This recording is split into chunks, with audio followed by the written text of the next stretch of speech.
Telangana public service commission నిర్వహించే group 1 రిక్రూట్మెంట్లో భాగంగా మనకు భారతదేశ చరిత్ర సంస్కృతి, మనకు గ్రూప్ 1 మెయిన్స్లో పేపర్ 2లో భారతదేశ చరిత్ర సంస్కృతి అనే టాపిక్లో భాగంగా మనం ఈరోజు బ్రహ్మ సమాజం, ఆర్య సమాజం గురించి లాస్ట్ ఎపిసోడ్లో చెప్పడం జరిగింది.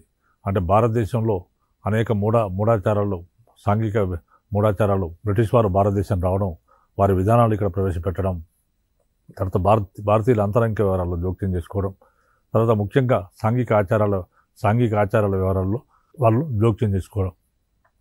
మరి సాంఘిక ఆచారాల వివరాల్లో జోక్యం చేసుకున్నప్పుడు భారతీయులు తమ అంతరంగిక విషయాల్లో జోక్యం చేసుకుంటున్నారు. తర్వాత హిందూ మతాన్ని తీవ్రంగా వాళ్ళు విమర్శించేవారు. ఇదే సమయంలో హిందూ మతంలో కూడా ఆనాటి భారతీయ సమాజంలో కూడా అనేకమైన సాంఘిక దురాచారాలు, మూఢ విశ్వాసాలు వచ్చాయి. అంతేకాకుండా ఆనాడు అనేక హక్కులు, స్త్రీల హక్కుల కోసం, స్త్రీ విద్య కోసము, తర్వాత స్త్రీల హక్కుల కోసము అనేక సాంఘిక దురాచారాలను ఖండించడానికి ఆనాడు అనేక మంది సంఘ సంస్కర్తలు వచ్చారు. ఆనాటి సంఘ సంస్కర్తల్లో మనకు రాజా రామ్మోహన్ రాయ్, తర్వాత రాజా రామ్మోహన్ రాయ్ బ్రహ్మ సమాజాన్ని స్థాపించాడు. తర్వాత రాజా రామ్మోహన్ రాయ్ తర్వాత శ్రీ విద్యకు ఆయన తర్వాత ఆధునిక విగ్రహారాధన ఖండించాడు రాజా రామ్మోహన్ రాయ్. బ్రహ్మ సమాజాన్ని సంస్థను 1828 సంవత్సరంలో స్థాపించాడు.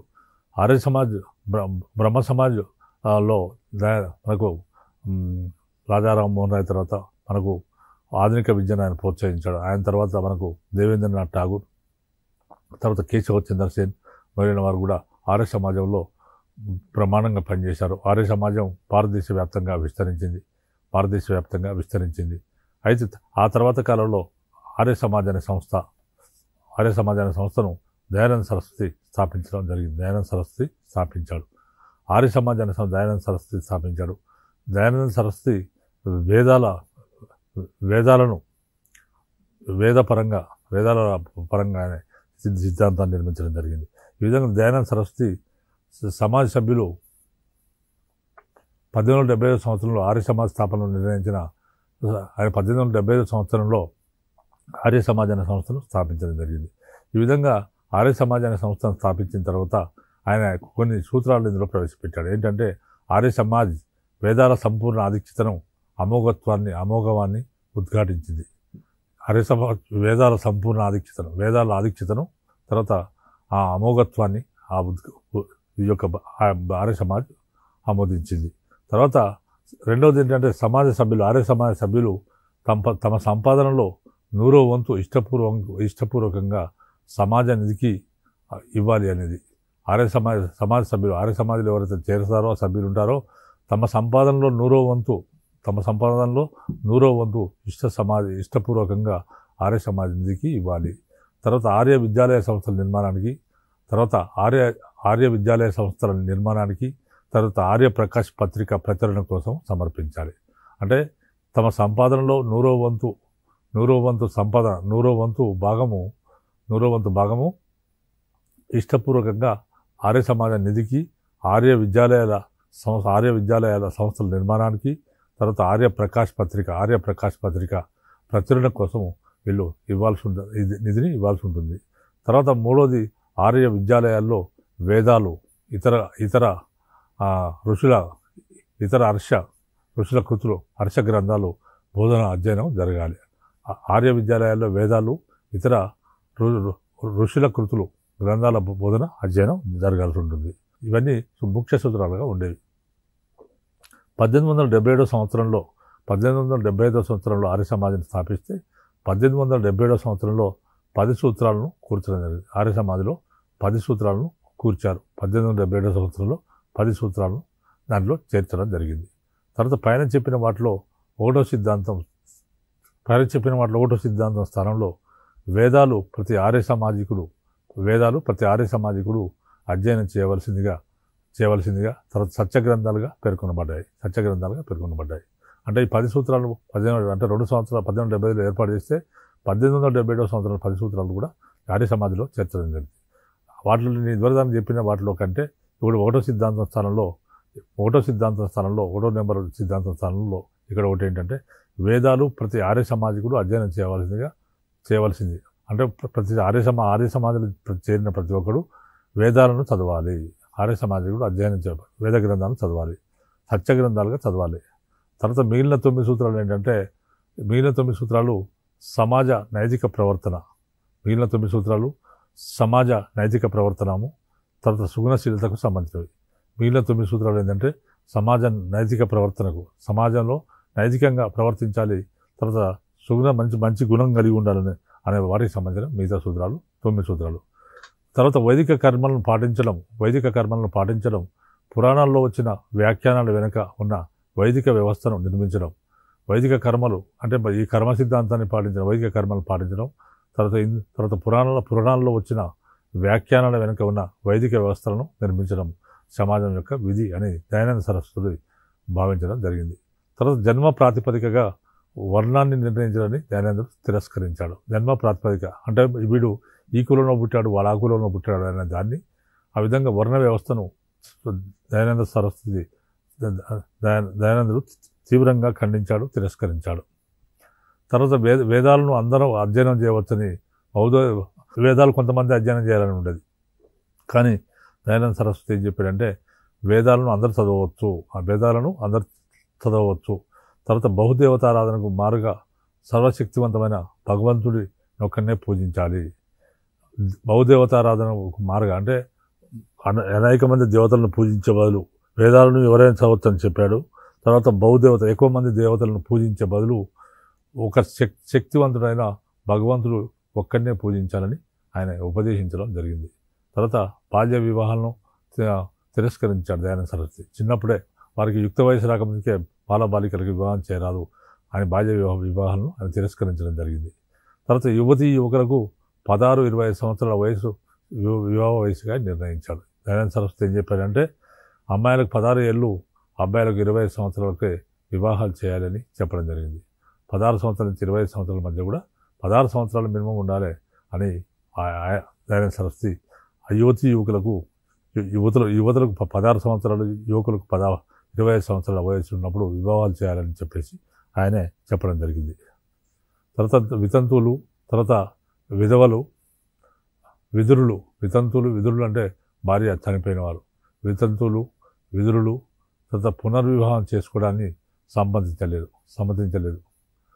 అంటే వితంతు పునర్వివాహాలను ఈయన సమర్థించలేదు. వితంతువులు అంటే భర్త చనిపోయిన స్త్రీలు కానీ భార్య చనిపోయిన స్త్రీలు కానీ ఇద్దరికి పునర్వివాహం చేసుకోవడాన్ని దయానంద సరస్వతి అంగీకరించలేదు. కానీ సంతానం నిమిత్తమై ఒకవేళ సంతానం లేకపోతే సంతానం కొరకు వివాహం చేసుకోవడాన్ని వేద సమ్మతమైన నియోగ పద్ధతి పాటించాలని దయానందుడు సమర్థించాడు. ఒకవేళ ఇలాంటి వివాహాలు ఒకవేళ సంతానం లేకపోతే సంతానం కొరకు ఇలాంటి వివాహాలు జరిగినా అది తప్పేం లేదు అని చెప్పేసి వేద సమ్మతమైన నియోగ పద్ధతి పాటించాలని దయానందుడు సమర్థించడం జరిగింది. తర్వాత ఆర్య సమాజ సూత్రాల్లో ముఖ్యమైన మరొక అంశం ఏంటంటే శుద్ధి సంస్కారం. ఆర్య సమాజ సూత్రాల్లో మరొక ముఖ్యమైన అంశం ఏంటంటే శుద్ధి సంస్కారం. అంటే శుద్ధి సంస్కారం అంటే తిరిగి హిందూ మతంలో చేరవచ్చని ప్రతిపాదించి, అంటే ఎవరైనా హిందూ మతం నుంచి వేరే మతంలోకి వెళ్ళిపోతే వాళ్ళను మళ్ళీ తిరిగి హిందూ మతంలో చేర్చుకోవచ్చు. ఏ విధంగా నేను చేర్చుకోవచ్చు? శుద్ధి సంస్కారం అనే ప్రక్రియ చేపట్టి వాడికి ఎవరైతే బయటికి వెళ్ళాడో వేరే మతం ఇస్లాంలో కానీ వేరే మతాలకు హిందూ మతస్థులు వెళ్తే వాని శుద్ధి సంస్కారం అనే ప్రక్రియ చేపట్టి వాని శుద్ధి చేసి మాత్రం తిరిగి హిందూ మతంలో చేరవచ్చునని ఆర్య సమాజం ప్రతిపాదించడం జరిగింది. తర్వాత ఆర్య సమాజం చేపట్టిన మరొక ముఖ్య కార్యక్రమం ఏంటంటే దేశంలో ప్రకృతి సంబంధమైన ఉపద్రవాలు వచ్చినప్పుడు సేవా కార్యక్రమాన్ని చేపట్టింది. అంటే ప్రకృతి ఉపద్రవాలు ఏదైనా ఉపద్రవాలు వస్తే ఆర్య సమాజ్ వాళ్ళు సేవ చేయాలనేది సేవా సంబంధమైన వచ్చినప్పుడు సేవా కార్యక్రమాన్ని వీళ్ళు సేవ చేసేవారు. ఆర్య సమాజం వారు ఆధునిక వ్యాప్తి కోసం ఆర్య సమాజ సంస్థ ఆధునిక వ్యాప్తి కోసము దయానంద సరస్వతి ఆంగ్లో వేదిక పాఠశాలను నెలకొల్పాడు. ఆర్య సమాజ ఆధునిక వ్యాప్తి కోసం ఆర్య సమాజను వ్యాప్తి చేయడం కొరకు దయానంద సరస్వతి ఆంగ్లో వేదిక పాఠశాలను నెలకొల్పడం జరిగింది. అయితే ఆర్య సమాజంలోని ఒక వర్గం మాత్రము ప్రాచీన సాంప్రదాయాలను అనుసరిస్తూ హరిద్వార్లో గురుకుల విద్యాన్ని నెలకొల్పింది. ఆర్య సమాజంలోని మరొక వర్గం ఏం చేసిందంటే మాత్రం ప్రాచీన సాంప్రదాయాలను అనుసరిస్తూ హరిద్వార్ అనే ప్రాంతంలో ఒక గురుకుల విద్యాలయాన్ని అది నెలకొల్పడం జరిగింది. 1892 సంవత్సరంలో ఆర్య సమాజంలో చీలిక వచ్చింది. 1892 సంవత్సరంలో ఆర్య సమాజంలో చీలిక వచ్చింది. ఈ చీలికకు దారితీసిన అంశాలు ఏంటంటే మాంసాహారం, సమాజంలోని సనాతనులు మాంసాహారాన్ని విసర్జించాలని వాదించగా ఆధునికులు మాత్రం మాంసాహారము నిషేధం దయానందుని 10 సూత్రాల్లో లేదని, ఆహార నియమాల్లో వ్యక్తి స్వేచ్ఛను ప్రశ్నించరాదని ఆయన అభిప్రాయపడ్డాడు. అంటే అక్కడ ఒక వివాదం వచ్చింది. అదేంటంటే మాంసాహారం సమాజంలోని సనాతనులు ఎవరైతే సమాజంలోని మన సనాతన ఆచారాలు గల వాళ్ళు మాంసాహారాన్ని విసర్జించాలని వాళ్ళు వాదించారు. కానీ ఆధునికులు ఏమన్నారంటే మాంసాహారం నిషేధించాలని దయానందుడు చెప్పిన 10 సూత్రాల్లో ఎక్కడ లేదు. మీరు మాంసం తినకూడదని దయానందుడు చెప్పిన 10 సూత్రాల్లో ఎక్కడ లేదు. కాబట్టి ఆహార నియమాల్లో వ్యక్తి యొక్క స్వేచ్ఛను ప్రశ్నించరాదని వాళ్ళు అభిప్రాయపడడం జరిగింది. తర్వాత దయానందుడి స్మృతిలో నెలకొల్పిన దయానంద ఆంగ్లో వేదిక కళాశాల దయానందుని స్మృతిలో అంటే ఆయన గుర్తుగా దయానంద సరస్వతి గుర్తుగా నెలకొల్పిన పాఠశాల ఏంటంటే ఆంగ్లో వేదిక కళాశాల నిర్వహించే తీరు దయానందుడు తొలుత వేద సాహిత్య సమిత బ్రాహ్మణ ఉపనిషత్తు విస్తృత ప్రాతిపదికగా అంగీకరించాడు. తర్వాత సమిత భాగాన్ని మాత్రమే ప్రామాణికంగా అంగీకరించాడు. దయానందుడు తొలుత మొట్టమొదలు ఆ పాఠశాల ఆంగ్లో ఇండియన్ పాఠశాల నిర్మాణం కొరకు ఆంగ్లో వేదిక కళాశాల నిర్వహించే తీరును ఆయన ఏ విధంగా చెప్పాడంటే దయానందుడు మొదటిసారిగా తొలుత వేద సాహిత్యం అంటే సంహిత బ్రాహ్మణ ఉపనిషత్తు అంటే వేదంలో భాగం కూడా సంహిత బ్రాహ్మణ ఉపనిషత్తులు వీటన్నిటి ప్రాతిపదికగా ఆయన అంగీకరించడం జరిగింది. అయితే తర్వాత సంహిత భాగాన్ని మాత్రమే ప్రామాణికంగా అంగీకరించాడు. ముందు వేదం మొత్తాన్ని సంహిత బ్రాహ్మణ ఉపనిషత్తుని అంగీకరించాడు. తర్వాత మాత్రం సంహిత భాగాన్ని మాత్రం ఆయన ప్రతి వేదం కూడా సంహితతో ప్రారంభమవుతుంది. తర్వాత సంహిత భాగాన్ని మాత్రమే ఆయన ప్రామాణికంగా అంగీకరించడం జరిగింది. తర్వాత ఇందుకు కారణం ఏంటంటే కొన్ని ఉపనిషత్తుల్లో వైదిక సాంప్రదాయాలకు విరుద్ధమైన వాదనలు ఉన్నాయని అభిప్రాయం. ఇందుకు కారణం ఏంటంటే కొన్ని ఉపనిషత్తుల్లో వైదిక సాంప్రదాయాలకు విరుద్ధమైన వాదనలు ఉన్నాయని ఒక అభిప్రాయం ఉండేది.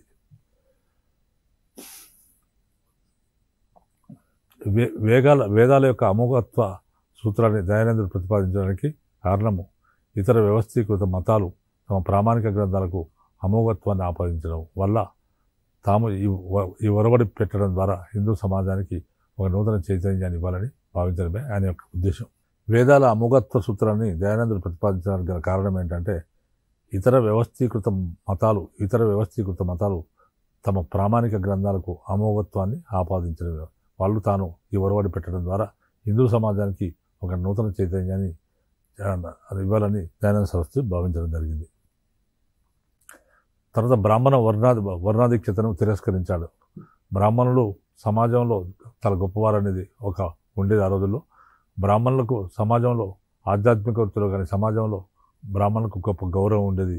తర్వాత వర్ణాశ్రమ ధర్మాల్లో కూడా బ్రాహ్మణులు అనేది హైయెస్ట్ వర్ణం కాబట్టి తర్వాత బ్రాహ్మణ వర్ణాధిక్యతను వాళ్ళ యొక్క ఆధిక్యాన్ని దయానంద సరస్వతి ఖండించడం జరిగింది. తర్వాత అంటే అర్థం పర్థం లేని సంస్కారాలు చేయడము, బహుదేవత విగ్రహాలను పూజించడము అంటే ఎక్కువ దేవతల విగ్రహాలను పూజించడము, చేయించడము, సాంఘిక మూఢాచారాలని వదిలివేయడము ఆర్య సమాజంలోని పురోగమనశీలమైన అంశాలుగా ఈరోజు మనం చెప్పుకోవచ్చు. అయితే వర్ణ వ్యవస్థ వేద విహితం కావడంతో దాన్ని ఆర్య సమాజంలో వదిలివేయలేకపోయింది. అయితే వర్ణ వ్యవస్థ అనేది వేద విహితం కావడంతో దాన్ని ఆర్య సమాజంలో వదిలివేయలేకపోయింది. జన్మని బట్టి కాకుండా గుణాన్ని బట్టి వర్ణ నిర్ణయాన్ని అంగీకరించింది. అంటే జన్మను బట్టి కాకుండా అంటే వర్ణ వ్యవస్థ జన్మను బట్టి కాకుండా గుణాన్ని బట్టి వర్ణ నిర్ణయాన్ని అది అంగీకరించింది. స్త్రీ పురుషుల సమానత్వాన్ని ఆర్య సమాజం అంగీకరించింది. స్త్రీలు పురుషులు ఇద్దరు కూడా సమానమని చెప్పేసి ఆర్య సమాజం అంగీకరించింది. కానీ సహవిద్యా సూత్రాన్ని ఒప్పుకోలేదు. కానీ సహవిద్య అనే సూత్రాన్ని మాత్రం ఆర్య సమాజం ఒప్పుకోలేదు. తర్వాత బాలబాలికలకు విద్యాలయాలు స్థాపించి విద్యావ్యాప్తికి సమాజం కృషి చేసింది. అంటే బాలబాలికలకు వేరువేరుగా విద్యాలయాలు స్థాపించి విద్యావ్యాప్తికి ఆర్య సమాజం కృషి చేసింది. 1886లో దయానంద సరస్వతి ఆంగ్లో వేదిక కళాశాల నెలకొల్పబడింది.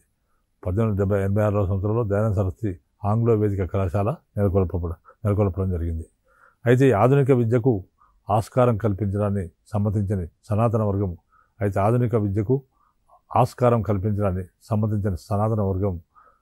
మున్షీరాం నేతృత్వంలో గురుకుల సాంప్రదాయ పద్ధతిలో విద్యాలయ నిర్మాణానికి పూనుకుంది.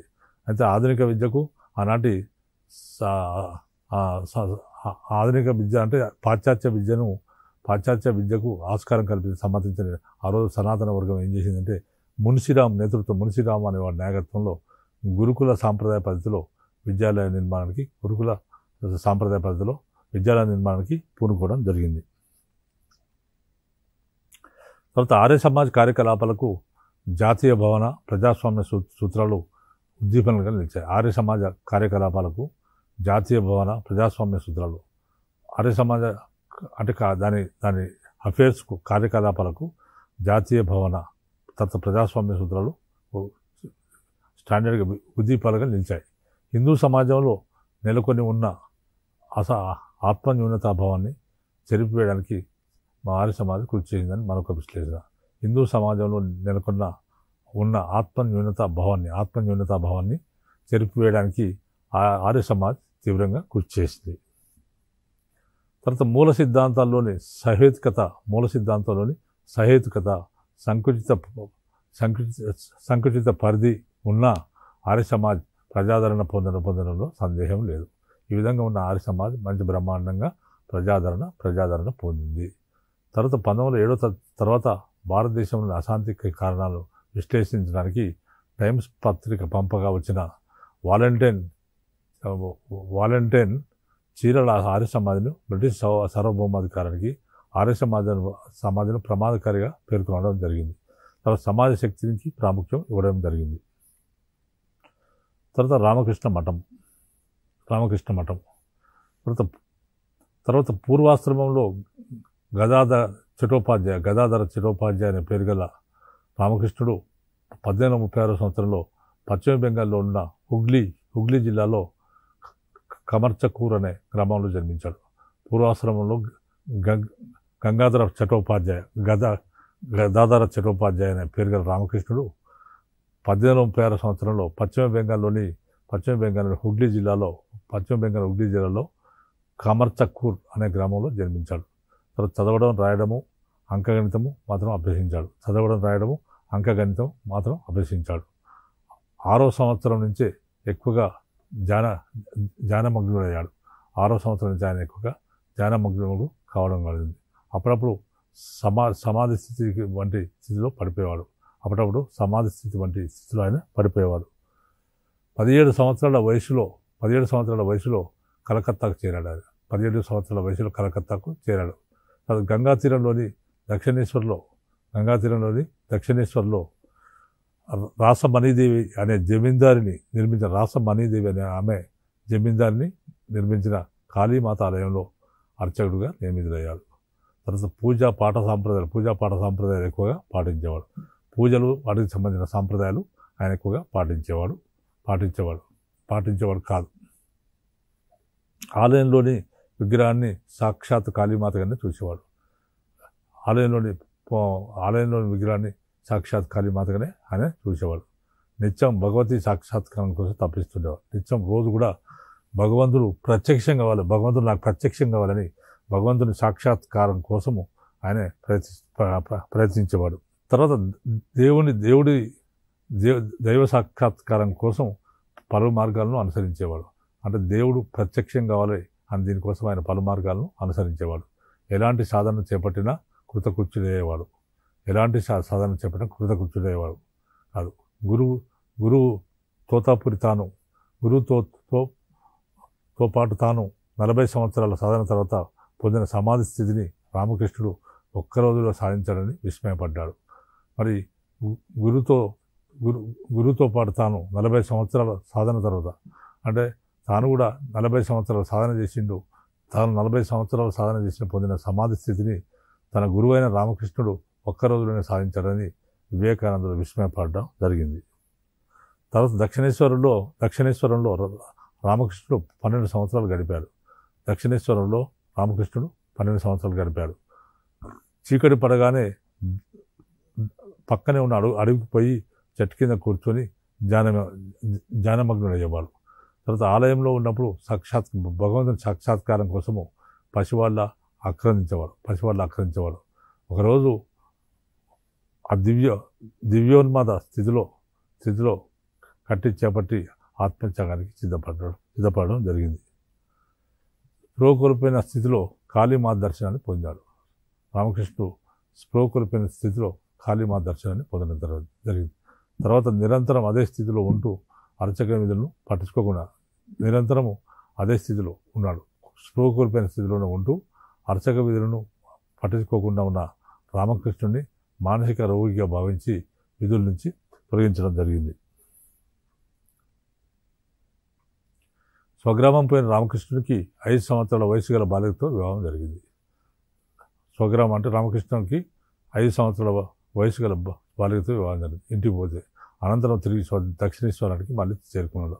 అప్పటి నుంచి 12 సంవత్సరాలు ఆయన ధ్యాన సమాధి చిత్తవృత్తి కొనసాగింది. తర్వాత కాషాయ వస్త్రాలు ధరించిన ఒక భైరవశ్రీ పరిచయం అయింది. ఆయనకు పరిచయం అయింది. ఆయనకు తాంత్రిక మార్గంలో దీక్షనిచ్చింది. ఆయనకు మంత్ర మార్గంలో ఆయనకు దీక్షను ఇవ్వడం జరిగింది. తర్వాత రామకృష్ణుని ప్రవర్తనలో కనిపించే ధోరణి భక్తి మార్గం పై దశలో కనిపించే స్థితి అని చైతన్య మహాప్రభు జీవితానికి సంబంధించిన గాథలను దృష్టాంతాలుగా చెప్పడం జరిగింది. తర్వాత వైష్ణవ భక్తి మార్గాన్ని అనుసరించి రామకృష్ణుడు శ్రీకృష్ణుని సాక్షాత్కారం పొందాడని ఒక అధ్యాసం. తర్వాత శ్రమణ మార్గాన్ని, సూఫీ సాంప్రదాయాన్ని, క్రైస్తవ సాధువుల సాధన మార్గాన్ని కూడా ఆయన చేపట్టి ఆయన దైవ సాక్షాత్కారాన్ని కూడా పొందాడని ఒక ప్రతీతి మనకు కనబడుతుంది. తర్వాత 40 మైళ్ళు కాలినడకన రామకృష్ణుడు 40 మైళ్ళు కాలినడకన తన గ్రామం నుంచి వచ్చి చేరిన భార్య శారదామణిని తాను పత్నిగా చూడలేనని, ఆమెలో కాళీమాత తనకు కనిపిస్తుందని రామకృష్ణుడు వివరించాడు. 40 మైళ్ళు కాలినడకన తన గ్రామం నుంచి వచ్చి ఆయన భార్య 40 మైళ్ళు కాలినడకన తన గ్రామం నుంచి వచ్చి అక్కడికి చేరుకున్నది. ఆ విధంగా చేరుకున్న తన భార్య అయిన శారదామణిని తాను పత్నిగా చూడలేనని, అంటే తాను భార్యగా చూడలేనని, ఆమెలో కాళీమాతే తనకు కనిపిస్తుందని రామకృష్ణుడు వివరించాడని, అందుకు ఆమె కేవలము ఆయన ఆరోగ్య విషయాలను చూస్తూ తోడుంటానని, ఉండనివ్వమని కోరిందని ఒక కథ మనకు తెలుస్తుంది. 1856 నుంచి 57 వరకు కొనసాగిన ఈ దివ్యోన్మాద పరిస్థితి తర్వాత రామకృష్ణుని జీవితంలో ప్రశాంతతకు నెలకొన్నది. దివ్యోన్మాద పరిస్థితి ఎప్పటి నుంచి 1856 నుంచి 57 వరకు కొనసాగింది. ఈ దివ్యోన్మాద పరిస్థితి తర్వాత రామకృష్ణుని జీవితంలో ప్రశాంతత నెలకొంది. తర్వాత వైద్యనాథ్, వారణాసి, ప్రయాగ, బృందావన్, తర్వాత వారణాసి, ప్రయాగ్, బృందావన్ క్షేత్రాలను ఆయన దర్శించాడు. క్రమంగా రామకృష్ణుని అసాధారణ వ్యక్తిత్వం నుంచి కథలు, గాథలు ప్రచారమైనాయి. అసాధారణ వ్యక్తిత్వం నుంచి కథలుగా గాథలుగా ప్రచారమైపోయాయి. ఆయనను దర్శించడానికి సామాన్యులు, ప్రసిద్ధులు అనేక మంది, ఆయన చాలా పాపులర్ అయిపోయాడు. ఆయన దర్శించడానికి అనేక మంది సామాన్యులు, ప్రసిద్ధులు రావడం మొదలుపెట్టారు. కేశవచంద్రసేన్ కూడా రామకృష్ణుని దర్శించి ప్రభావితులయ్యారు. బ్రహ్మ సమాజంలో ముఖ్య గురువు అయిన కేశవచంద్రుడు కూడా రామకృష్ణుని దర్శించి గొప్పగా ప్రభావితం కావడం జరిగింది. ఆ విధంగా తనను చూడడానికి వచ్చిన వారందరిలోనూ చిన్న కథలను ఉదరిస్తూ ప్రసంగించేవాడు రామకృష్ణుడు. తనను చూడడానికి అనేక మంది వచ్చేవారు. వారందరితో ఆయన మాట్లాడేవాడు. ఏ విధంగా మాట్లాడేవాడు అంటే చిన్న కథలను ఉదరిస్తూ ప్రసంగించేవారు. రామకృష్ణుడు ఆయన ఎలాంటి ఆశ్రమాన్ని కానీ మతశాఖను కానీ నెలకొల్పలేదు. 1866 సంవత్సరం ఆగస్టు 16 నాడు రామకృష్ణుడు పరమపదించడం, చనిపోవడం జరిగింది. తర్వాత రామకృష్ణుడు వేదాంత రామకృష్ణుడు వేదాంత సూత్రాలు మత గ్రంథాల్లో పాండిత్యం సాధించిన వ్యక్తి కాకపోయినప్పటికీ రామకృష్ణుడు వేదాంత సూత్రాలు మత గ్రంథాల్లో పాండిత్యం సాధించిన వ్యక్తి కాకపోయినప్పటికీ అంటే రామకృష్ణుడు వేదాంత సూత్రాలు మత గ్రంథాల్లో అంటే గొప్పగా చదివినవాడు కాకపోయినప్పటికీ తనలోని గాఢమైన భక్తిభావము తర్వాత భగవత్ స్పృహతో క్లిష్టమైన వేదాల సూత్రాలను సైతం సరళమైన భాషలో వివరించేవాడని గాథలు చెప్తున్నాయి. ఆయన పెద్ద చదువుకోలేదు, పెద్ద వేదాలు పండితుడు కాదు, చదువుకోలేదు. అయినప్పటికీ కూడా తనలోని గాఢమైన భక్తిభావం ఉన్నది. ఆయనలో గాఢమైన భక్తిభావం ఉంది. తర్వాత భగవత్ స్పృహ ఉన్నది, భక్తిభావం ఉన్నది. తర్వాత క్లిష్టమైన వేద సూత్రాలను కూడా ఆయన ఏం చేసేవాడు అంటే సింపుల్గా సరళమైన భాషలో ప్రజలకు సరళమైన భాషలో చిన్న చిన్న కథలుగా గాథలు చెప్పడం జరిగేది. తన జీవన విధానము ఆలోచనలు బోధనల ద్వారా ఆయన వెలువరించిన సూత్రాలు రామకృష్ణుడు తన జీవన విధానము ఆలోచనలు బోధనల ద్వారా ఆయన వెలువరించిన సూత్రాలు ఏంటంటే మానవుడు విషయలోతను పరిచయించి నిరంతరము భగవత్ స్పృహ కలిగి ఉండాలి. మానవుడు విషయలోతను పరిచయించి వదిలిపెట్టి నిరంతరం భగవత్ స్పృహ కలిగి ఉండాలి. తర్వాత జ్ఞానార్జన కంటే సచ్చీలం గొప్పది. జ్ఞానాన్ని అర్జించడం కంటే మంచి శీలంతో ఉండడం గొప్ప విషయం.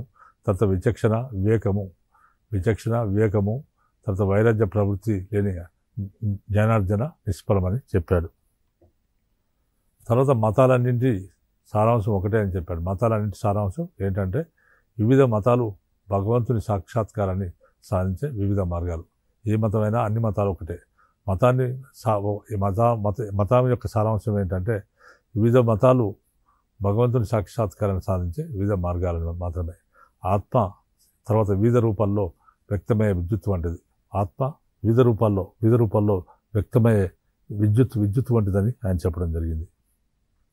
తర్వాత సుగుణోపాసన, నిర్గుణోపాసన, యోగ సాధన, భక్తి మార్గం అన్నీ ఆత్మ సాక్షాత్కార మార్గాలే అని చెప్పడం జరిగింది.